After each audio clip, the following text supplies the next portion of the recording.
States of America.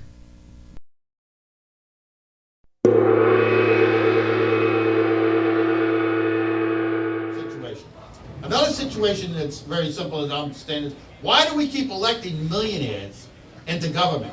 Are you insane? Millionaires don't even understand what the price of cost a gallon of gas is. They have no idea what a gallon of milk or a loaf of bread costs. You should be putting independents in that know how to push four quarters together, that want to make the right situation go on. More money to these people is like a joke. To me, more money is poison. The more money we get, the more money we need. It's all wrong. I want to bring back things to make it simple, that we don't need that kind of money. My idea when I ran for Congress and all is that I don't want any pay, I don't want any pension. I want to be recompensed for travel expenses. Even in half the time there, I'm not going to bother you for any money whatsoever, because I don't want to live in that kind of state of mind. I want to live close to the ground and live a very wholesome type of life.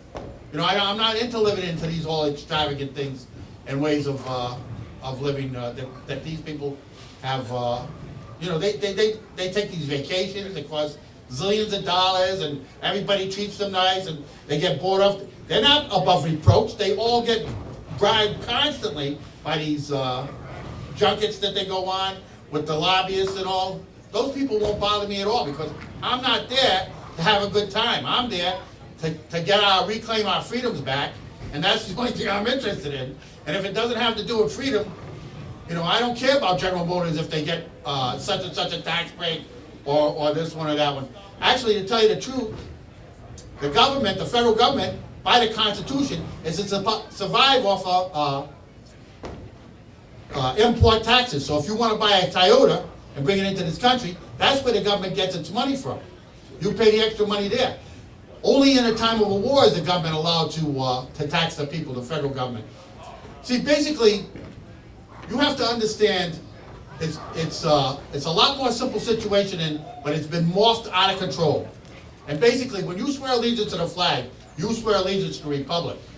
What we're doing is we're basically pitting male philosophy versus female philosophy. You don't hear anything about a democracy. In reality, a democracy is female philosophy, and a republic is male philosophy. Under a republic, you go out and you work on your own 2 feet. Don't come to me for any money. Go to church, go to China, go to Salvation Army. They're all set up for you. In a democracy, the guy hurt his back. Let's give a check till the day he dies. The woman got pregnant. Well, let's give her housing. Let's give her medical. Let's give her food stamps. Let's put her on all these programs and everything. Why do we owe for that kid?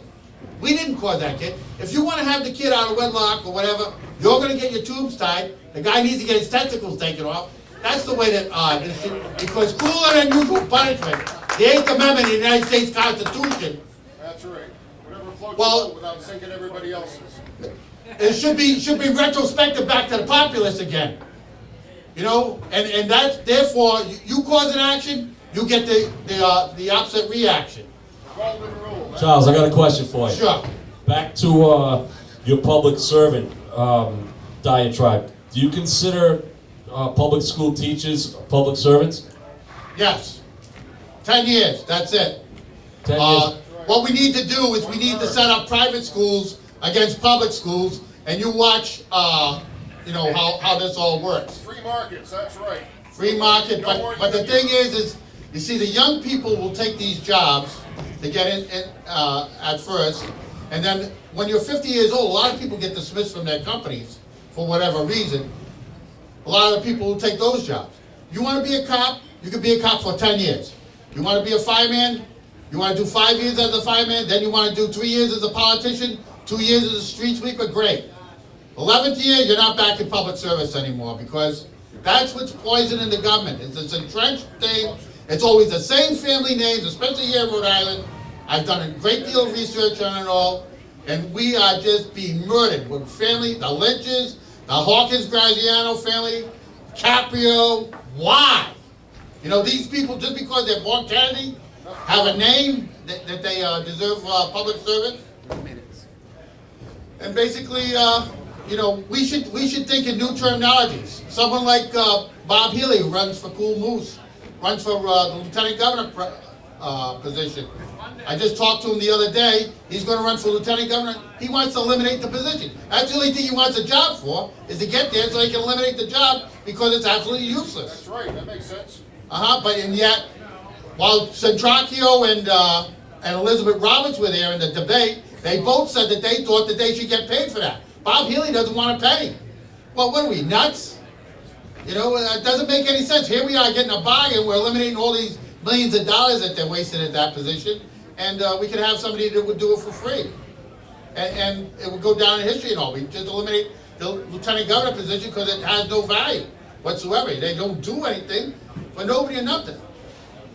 These are basic ideas that we should be hopping on. It's just finding independents and putting them into office against the people that are entrenched there. Common sense and the golden rule, that's right.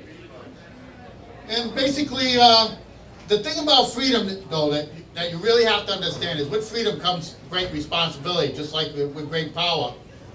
And I'm the guy. I drove around for years with no license, no registration. I currently, I'm really into being free. I refuse to sign the driver's license. I have a driver's license, but only because of the fact that they made a law in Rhode Island. If you never get the driver's license, your license was suspended, your license expired, they can throw you into jail for up to a year with no bail. So it isn't make any sense for me to go to jail for a year and sit there, and they'll give me every day of it because I'm that kind of guy. Because of the fact that currently at the traffic court, just in case you guys don't know, if you got a traffic ticket, there isn't one judge or magistrate at the traffic court that's legally there. The judges are all violating Article 10, Section 4 of the Rhode Island State Constitution. The judges must be put into the various courts by the governor in reality. They're supposed to go through the Judicial Nomination Commission, onto the House of the Senate Judiciary, and then onto the governor's desk, and then be assigned by the governor. All the judges at the traffic court, the magistrates, have all been assigned there by other judges, and that's where the whole thing is wrong. So I have 4 cases in Superior Court. They refuse to give me any court date.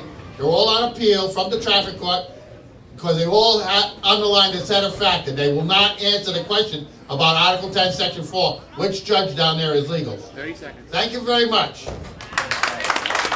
Way to go. This concludes this program broadcast. We the People, a freedom of speech television show. Go to www.wethepeopleofri.org.